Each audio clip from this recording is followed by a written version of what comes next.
በስመ አብ ወወልድ ወመንፈስ ቅዱስ አሐዱ አምላክ። ስንክሳር ንዕለት ሓደ ሰነ ወርሒ ሰነ ብሩኽ መዓልቱ 15 ሰዓት እዩ። ካብኡና ጎደለ ይኸይድ። በዚ ዕለት እዚ ናይ ቅዱስ ለወንቴዎስ ናይ ሃገረ ሶርያ ቅዳሴ ቤተ ክርስቲያኑ ኣብኡ ዝተረኣዩ ተኣምራት እውን ዝዝከረሉ ዕለት እዩ። ንሱ ድማ ቅዱስ ለወንቴዎስ በ21 ሓምለ ኣብ ሃገረ ጠራብሎስ ሰማዕትነት ተቐበለ። ካብቶም ዓበይቲ መኳንንቲ ሰይቲ ሓደ ገዛኢ ዝኾነት ሰበይቲ መጺኣ ነቶም ወተሃደራት ብዙሕ ገንዘብ ከፊላ ንስጋ ቅዱስ ለወንቴዎስ ወሲዳ ብናይ ሰብኣያ ልብሲ ወርቂ ጌራ ገነዘቶ። ኣብ ሳንዱቕ ኣእትያ ኣብ ገዛ ኣቐመጠቶ። ኣብ ቅድሚኡ ስእሉ ኣስኢላ ከኣ ናይ መብራህቲ ቀንዴል ሰቐለት። በቲ እዋነቲ ኣብ ልዕሊ መስፍን ሰብኣያ ዲዮቅልጥያኖስ ተቖጢዑ ኣብ ሃገር አንጾኪያ ኣብ ቤት ማእሰርቲ ዓጸዎ።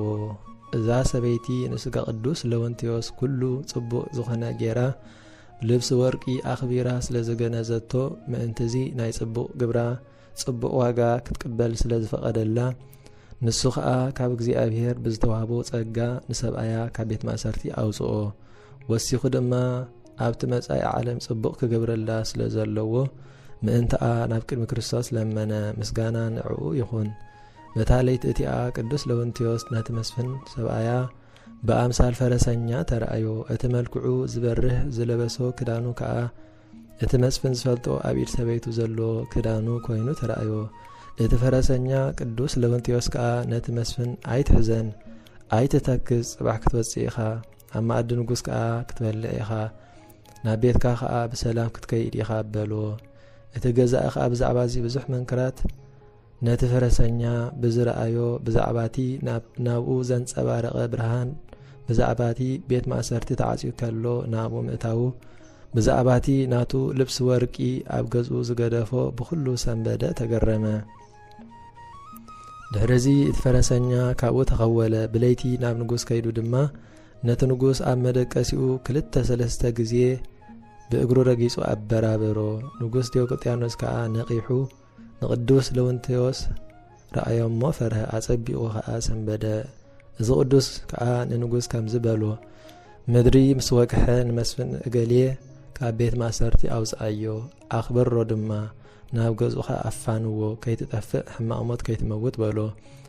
ንጉስ ከኣ ካብኡ ፈሪሁ ቀጥቀጥ እናበለ ኦ ጎይታይ ኩሉ ከምቲ ዝኣዘዝካኒ ክገብር እየ በሎ። ምስ ወግሐ ንጉስ ልኡኻት ሰዲዱ ነቲ መስፍን ካብ ቤት ማእሰርቲ ኣውፅኦ፣ ዓብዪ ክብሪ ከኣ ኣኽበሮ፣ ጽቡቕ ኣልባሳት ከደኖ፣ ኣብ ማኣዱ ምስ ኣቐመጦ እቲ ፈረሰኛ ከም ዝተረኣዮ ነገሮ። መስፍን ከኣ ሰሚዑ ኣጸቢቑ ተደነቐ።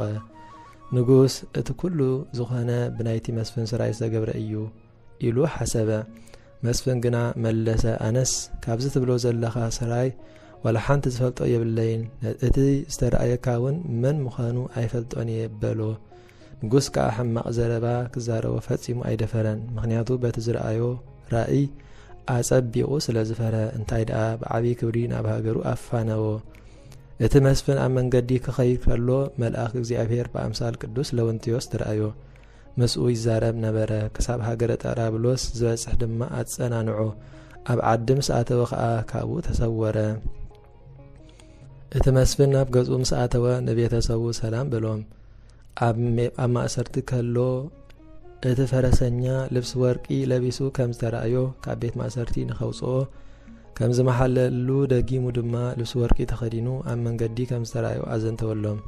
ሰበይቱ ከኣ ንሱ ቅዱስ ለወንቴዎስ ከም ዝኾነ ፈለጠት። ንሰብኣያ ከኣ ምስ ረኣኻዮስ ተለልዮ ዶ በለቶ። ንሱ ከኣ እወ እለልዮ በላ። ካብኡ ናብቲ ስእሊ ለወንቴዎስ ዘለዎ ቦታ እተወቶ። ምስ ረኣዮ ከኣ ንሱ እዩ እወ እቲ ዝተረኣየኒ በላ።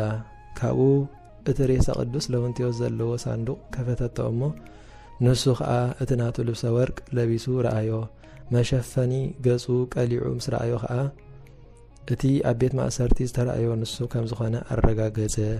እዚ መስፍን ብዛዕባኡ መን እዩ ንሱ ኢሉ ንሰበይቱ ሓተታ። ንሳ ከኣ ገድሊ ናይ ቅዱስ ለወንቴዎስ ኩሉ ነገረቶ። መስፍን ከኣ ብዛዕባቲ ዝነገረቶ ኩሉ ንሰበይቱ ወደሳ።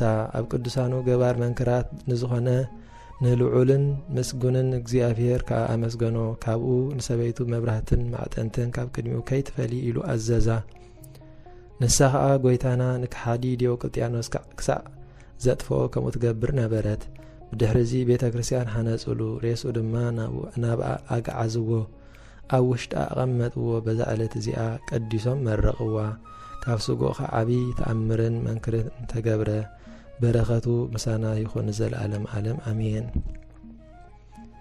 በዛ ዕለት እዚኣ ንዮሴፍ ወዲ ያዕቆብ እስራኤልን አስኔት ሰበይቱን መዘከርቶም እያ በረኸቶም ምሳና ትኹን ዘለዓለም ዓለም አሜን። በዛ ዕለት እዚኣ ንሰማዕታትን ቶማስ ሊቀ ጳጳሳት ናይ እስክንድርያን መዘከርቶም እያ በረኸቶም ምሳና ትኹን ዘለዓለም ዓለም አሜን። በዛ ዕለት እዚኣ ቅዱስ ቆዝሞስ ሰማዕት ካብ ሃገረ ጣሃ ላዕላይ ግብፂ ምስኡ ድማ ኣዕሩኽቱ መዘከርቶም እያ በረኸቶም ምሳና ትኹን ዘለዓለም ዓለም አሜን። በዛ ዕለት እዚኣ ንቅዱስ ቢፋሞን ሰማዕትን ተጋዳላይን መዘከርቱ እያ ከምኡውን ካብተን በስሙ ዝተሃንጸ ኣብያተ ክርስቲያናት ቀዳመይቲ ዝተመረቐትሉ እያ በረኸቱ ምሳና ይኹን ዘለዓለም ዓለም አሜን። ስብሃት ለእግዚአብሔር ልዑል ወለወላዲቱ ድንግል ወለመስቀሉ ክቡር አሜን። ንዕለት ሓደ ስንክሳር ተፈጸመ።